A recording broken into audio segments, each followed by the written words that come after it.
One of the nice things about living in Paris and writing a book is that you get to wander the city and see the sights, like this place, the Cathedral Notre Dame. I first saw it when I was 7 years old on television in the 1939 film The Hunchback of Notre Dame, with Charles Laughton as Quasimodo. The first time he jumped out on screen, I jumped out of the room in fright. It took me 10 years to see that movie, and when I did, it broke my heart. I cried my eyes out.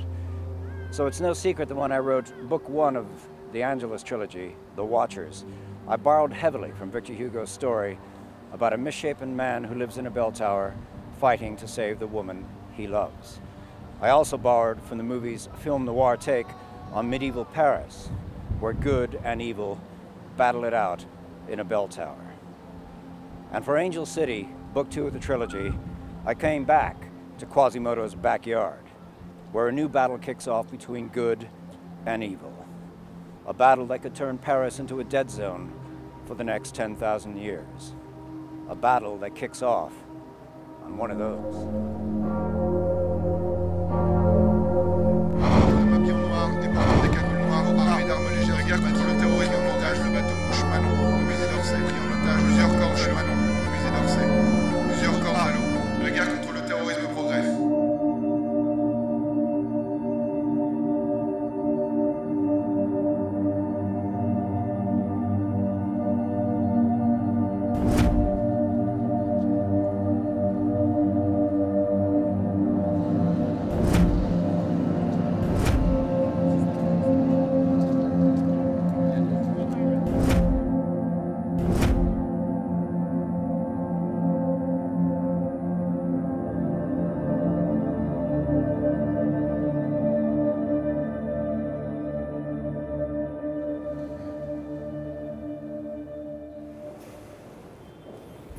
This is one of the side chapels of Paris's oldest church, Saint-Germain-des-Prés.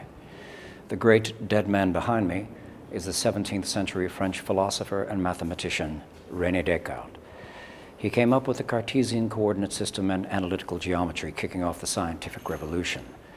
He also redefined Western philosophy with 3 little words: cogito ergo sum.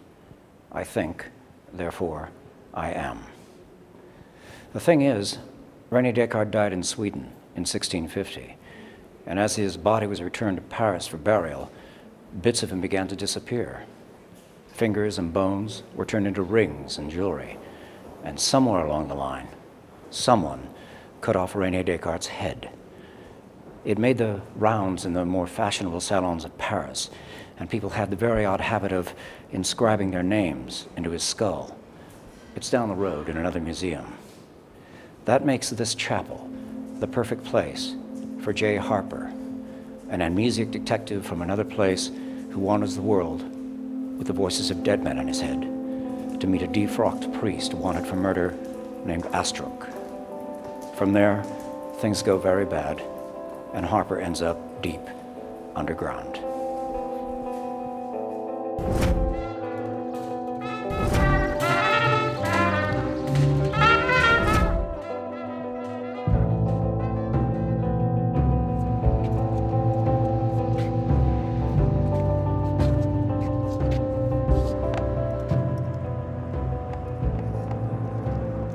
Beneath the streets of Paris are the subway tunnels, the sewer tunnels, the water tunnels, the electrical tunnels. Then 20 to 25 meters below all that are a series of tunnels and quarries known as les carrières. They were begun in the 12th century by miners following the limestone deposits for building materials. Many of the buildings in Paris, their facades are covered with limestone from those tunnels. And when the limestone ran out, the tunnels were abandoned. They became the haunts of smugglers and thieves trying to avoid the king's taxman.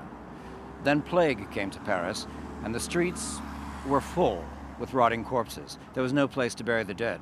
So they started digging up the bones from the graveyards to make room for the newly dead. The bones they dumped into the tunnels. There's a small portion of the tunnels, known as the catacombs, open to the public. It's well lit, it's safe. They dust the skulls twice a week. The rest of it, hundreds of kilometers of it, are forbidden to enter. They're dark, they're dangerous, and if you get lost down there, you'll never find your way out.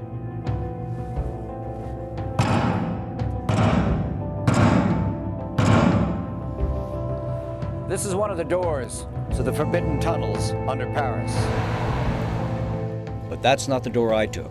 Like Jay Harper, I made the trip down with a group of urban explorers called Catafields. It was like traveling back in time, totally cut off from the real world. Catafields spend their weekends down here for laughs, risking dangers of collapse or worse. People have become lost down here forever. This isn't a place for the faint of heart, or anyone who has a fear of closed-in spaces.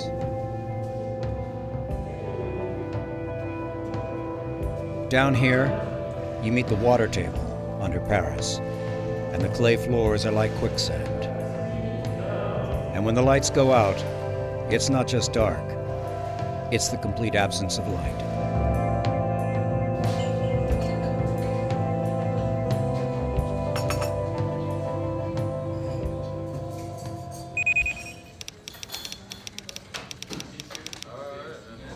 I spent nearly half my life working behind a camera lens for TV news.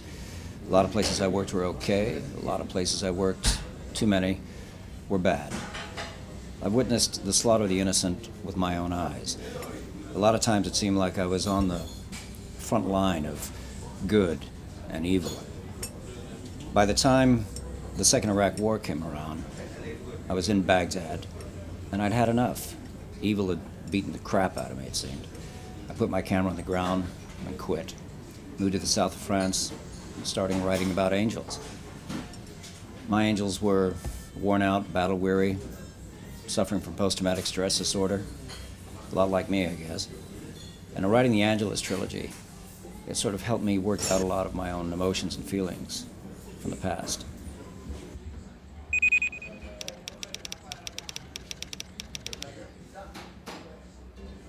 Where do my angels come from?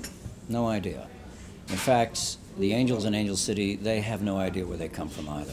All they know is they've been here in the forms of men, hiding in the forms of men, for the last 2.5 million years.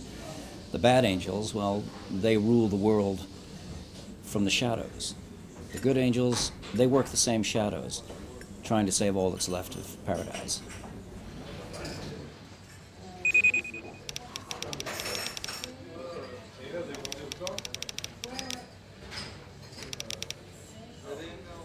Angels, by definition, are not creatures of free will. They're nothing more than the extension of a divine will. In our religious traditions, in the Bible, 200 angels fell because they rejected the divine will. They became the bad angels. My good angels, the angels in Angel City, they do whatever it takes to survive because they have no choice. Besides, making them a little rough around the edges makes them fun to write about. And sometimes they're even funny as hell.